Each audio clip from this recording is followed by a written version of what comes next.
Good morning, class! Bakit ang dami nakadikit sa wall? May ballpen, may walis. Ma'am, uso kasi to. Ididikit mo yung mga bagay gamit yung wall friction. Parang ganito. O, di ba, ma'am? Ano? Wall friction? Hoy! Baka mahulog ka dyan! Sus, kung mga bata to. Kung ano-ano kasi nakikita niyo sa TikTok na yan eh. Try ko naman tong calculator. Ang saya! Tingnan niyo, dami ng gasgas ng wall, oh. Tanggalin niyo na yan. Kung hindi, i-absent ko kayong lahat. Guys, si ma'am naman ang idikit natin sa pader. Hoy! Mangulong niya kayo! Ma'am, huwag kang matakot, ma'am. A few moments later. Hoy! Ibaba niyo ako dito! Guys, dismiss na daw tayo, sabi ni ma'am. Uwian na! Hoy! Isusumbong ko kayo sa principal! Ayoko talaga sa kanya. Bes, ayan siya, oh. Yung pet peeve mo. Hi! Panira ng araw. Okay, class. Break time muna tayo. Hala, naiwan kayo bakit kong pagkain? Scarlett, to, may sobra pa ako. Baka gutom ka na. Talaga? Bibigyan mo ako? Oo, ano ka ba? Gusto ko maging close tayo. Parang bumabait tong pet peeve ko, ah. Hala, may quiz pala tayo. Bes, sabay tayo mag-review mamaya, ha? Naku, sorry, Bes. Kakain kasi kami ng jowa ko mamaya. Di mo ba kaya mag-isa? Ano ba yan? Ako na lang, sabay tayo mag-review. Tsaka, may reviewer din ako dito, oh. Ayan na naman siya. Sure ka? Ako talaga yung gusto mo kasabay mag-review? Oo naman. Ba't naman hindi? Idol nga kita kasi ang talino mo eh. Sige na nga. Okay, class. Para sa activity natin today, pili kayo ng partner nyo. Bes, partner tayo ah. Sorry na, Bes. Partner na kasi kami ng baby loves ko eh. Partner na kami ng baby loves ko eh. Tayo na lang yung partner, Scarlett. Ikaw na naman. Buti ka pa. Gusto mo ako makapartner. Ayan, perfect! Partner kayo ng pet peeve mo. Ha? Bes! Pet peeve mo pala ako? After mo siraan sa amin yan, BFF na kayo ngayon? Samantha! Samantha? Magpapaliwanag ako. Oh, ba't nandito ka? Pet peeve mo ako, di ba?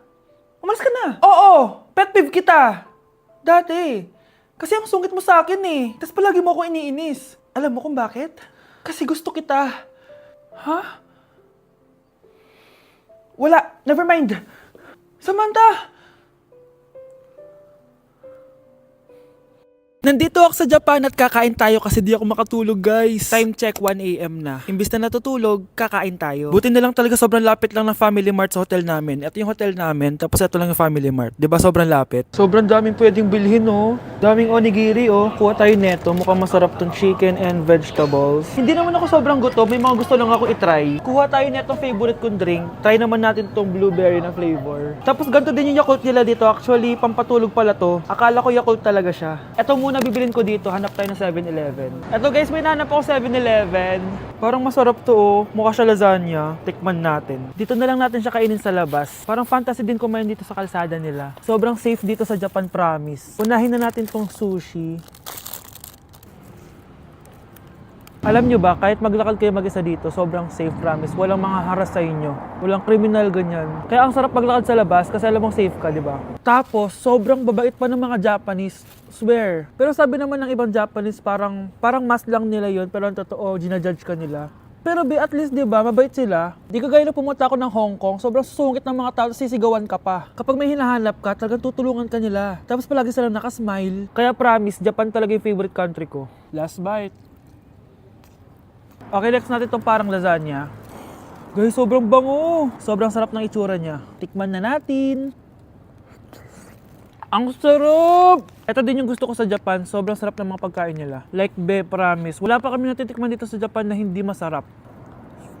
Kaya every time na pupunta talaga kami dito, promise na yon, natataba kami. Pero okay lang, Japan to eh. Alam nyo, minsan, naisip ko na dito na lang kaya kami tumira. Pero ang naririnig ko sa ibang foreigners na nakatira dito, masaya lang daw dito as a tourist. Pero kung dito ka natitira at mag-work, nakaka-depress daw, ganyan nakakalungkot. Kasi sabi nila toxic daw yung work environment dito. Pero ako, kung titira ako dito, gusto ko forever tourist ako. Inumin natin tong Yakult na nakakaantok.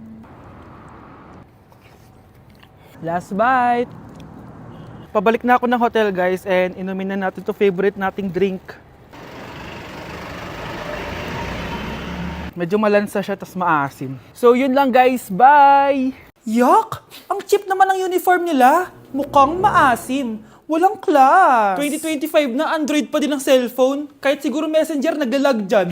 Ang ganda nga ng uniform, ang sasama naman ng ugali. Naka-iPhone ka nga, talo ka pa din naman sa ML. Ipabuhat yarn. Ang baho siguro ng classroom nila, no? Tapos nag-aagawan pa sa electric fan kasi wala naman silang aircon. Feel ko pinapalo sila ng teacher nila kapag nagkakamali sila. Ang boring siguro sa classroom nila. Mas masaya pa rin talaga sa public school, no? Balita ko, mga korap mga magulang niyan. Kaya madaming pera. May araw din kayo, men. Nakatikim na kaya sila ng steak? Feel ko hindi nila afford. Nakatikim na kayo ng pagmamahal sa magulang? Oh, sa pool! How dare you? Isang pitik ko lang, tumba ka na. Pipitik ka pa lang, tumba ka na. Tara na nga. Class.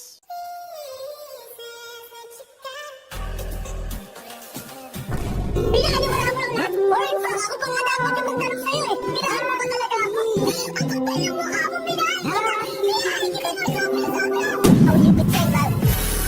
Going back to Honolulu just to get that Maui Wowie. That Maui. Sa tutok na, sa tutok na. Diyos ko po, mas lang ako saglit eh. Oh, anong ibibigay ko grade sa'yo niyan? Una sa lahat, hindi ka nagpapasa ng assignment. Pangalawa, hindi ka nakikipag-participate sa klase. At higit sa lahat, inalis ka na ng research leader mo dahil ang gusto mo lang daw iambag ay ang face card mo. Ayan tuloy na declined. Wala akong choice, ibabagsak kita. Ma'am, wag mo naman ako ibagsak. Papatayin ako ng mga magulang ko. Please, ma'am. Okay lang yan, nak. Mag-repeat ka na lang. Kaya naman, mag-ingay para sa paborito nating Mars, si Scarlett!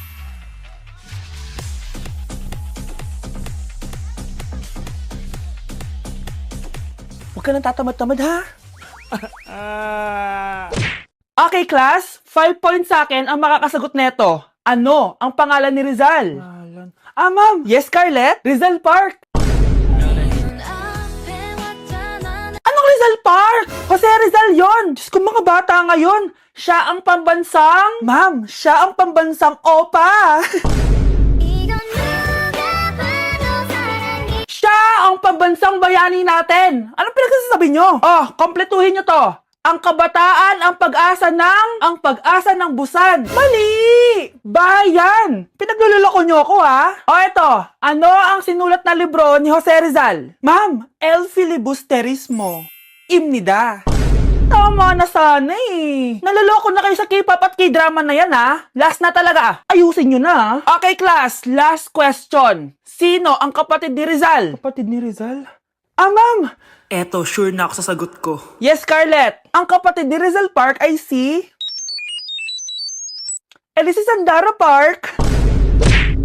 Okay, class. Kamusta New Year nyo? Aba, ba't wala pumasok? Oh, tama naman. January 5. Ma'am, present. Oh, Scarlett, pati ko lang pumasok, ha? Nasaan mga kaklase mo? Ayun, ma'am. Lahat sila nasa birthday ni Kay. Ha? Nag-usap-usap silang lahat sa GC na hindi sila papasok ngayon January 5 kasi nga, birthday ni Kay. Sino ba yung Kay na yan, ha? Ewan ko din, ma'am. Invited nga daw ako pero hindi ako pumunta kasi hindi ko naman siya kilala. Humanda silang lahat sa akin bukas. Ikaw, perfect ka na sa akin sa quiz at assignment. Yes! Buti na lang, hindi ako pumunta sa birthday nung Kay na yun. Hello, class! Ay, good morning, ma'am. Walang good sa morning! Sinong nagsabi sa inyo na huwag kayo lahat pumasok kahapon? May nakita kami sa TikTok, ma'am. Wala daw pasok kasi birthday ni Kay. TikTok? Mas naniniwala kayo doon kesa sa akin? Nag-announce ba ako? Lahat kayo, ia-absent ko at ibabagsak ko sa quiz. Si Scarlett lang ang may grade dahil siya lang ang nandito kahapon. Ayan, buti nga sa inyo. Ano, nag-enjoy ba kayo sa birthday ni Kay? Birthday ni Kay! Birthday ni Kay! Eh di happy birthday! Sino ba kasi yung Kay na yan, ha? Ako, si Kay. Hala, nandyan na siya. May problema ba kayo sa pagpunta nila sa birthday ko? Dahil hindi kayo pumunta sa birthday ko, mamalasin kayo ngayong 2026. Ha? Sa akin dapat yung 2026 eh! Hindi! Hindi! Hindi! Guys, January 4 na. Ibig sabihin, birthday na ni Kay bukas. Alam naman natin na walang pasok bukas kasi national holiday yun. Lahat tayo pupunta sa birthday ni Kay. Etong kapatid ko guys, hindi siya papasok bukas kasi Pupunta ako sa birthday ni Kay. At dahil bukas na yung birthday niya, bibili ako ng regalo para sa kanya. Magluluto din pala ako ng handa para sa kanya kasi potluck daw bukas. Guys, nandito na kami sa mall kasi mamimili na ako ng regalo para kay Kay. Hindi ko nga alam kung anong re-regalo ko sa kanya. Kung sapatos ba, cellphone, tablet, bahay, kondo. Nasa grocery kami ngayon kasi ipagluluto natin si Kay ng spaghetti. Kasi birthday nga niya, di ba? Next na handa is mawawala ba sa birthday ang Shanghai? Tara, bili tayo ng ingredients. Guys, nasaraduhan na tayo ng mall. Uwi na tayo, tara. Guys, ito na pala si Kay eh. Ang hindi ko Kay yang mawala.